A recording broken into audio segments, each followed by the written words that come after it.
Sanibonani, uQueen Loli lo, intombi yomZulu. Le video le engiyenzayo ngiyenzela ubabezala wami, ubaba wangizalela indoda, umthombeni. Ngiyenzela ubaba Mseleku. Bengicela baba, ngakho konke osekwenzekalile nakho konke osukubonile. Bengicela ukuzehlisa kuwena ngizithobe. Ngizocela nje izinto ezimbalwa. Bengicela ifavor ukuthi uhlale phansi nendodana yakho, okuyisithandwa sami, okuyisoka lami. Sikanje mina naye amathe nolimi ngaphandle kokuthi mhlambe ngithini. Bengicela ukuthi uhlale phansi nomthombeni akakutshela iqiniso, because iqiniso uyalazi. There is no need ukuthi ngize ngiqhubeke ngenza ama-evidence ngirelease whatever or ngisho ini.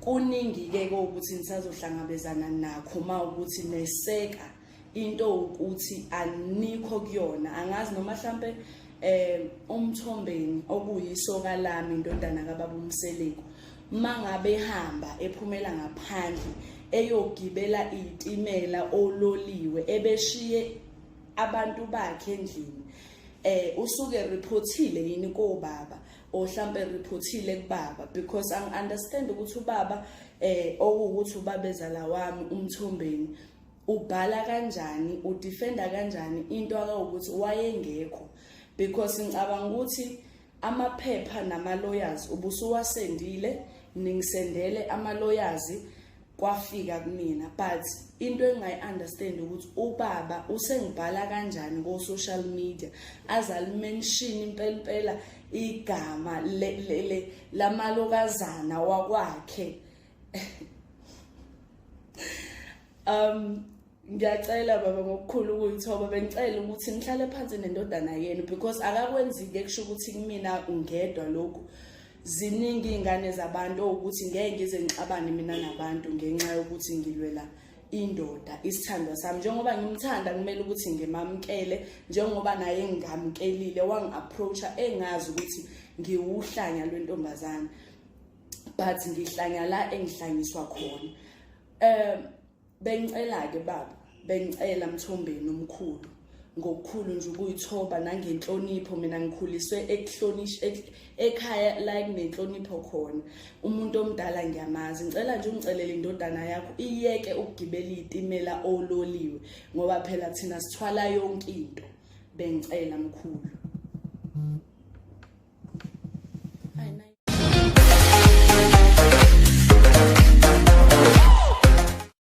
Hello everyone, welcome back to Sunday Live Chain. Thank you so much guys for tuning in. Well guys, Ishubile Ephakathi Kuka Queen Loli intombi yasenkandleni nomndeni wakwaMseleku. The Mseleku has been trending after Queen Loli told the world ukuthi she's been sleeping with Musa Mseleku and Mayene's son Mpumelelo, who most people think he is too young for this kind of drama. Mpumelelo guys is 22 years of age and mudala ngwanele ke bakithi ukuthi ayithathele izinqumo, and uQueen Loli yena will be turning 29 this year. Abantu abaningi ke bebemphikela uMpumelelo until uQueen Loli ekhipha ivideo ewubufakazi eveza bona bobabili uMpumelelo kanye noQueen Loli besembedeni ke bethandana ngendlela bethandana ngakhona. Indaba ke isihambe yaze yafika ekutheni ke umndeni wakaMseleku noma uMusa Mseleku kanye no Mpumelelo bambopheke untombazane for defamation of character, if I'm not mistaken. Musa guys took it to his Facebook account ukubongela indodana yakhe, ucreate ke izibongo wayisho wase wafaka ke negama lika Queen Loli, wambiza ngokuthi uLoli okusho ukuthi ke isitimela esigitshelwa abantu abaningi, you know. So guys, yeah, kule video ke lintokazi ibilungisa leso simo, ibe addressa nje leyo situation ukuthi hayi baba, khuluma nendodana yakho, iyalazi iqiniso. Angazi ukuthi ke uthina wakho umbono kule ndaba. Do you think ukuthi uMusa must let uMpumelelo fight his battles, or wenza kahle ukuthi ke ambambe isandla njengobaba amu lekelele kule nkinga asebhekene nayo? Do leave a comment below and share your opinion. Bye.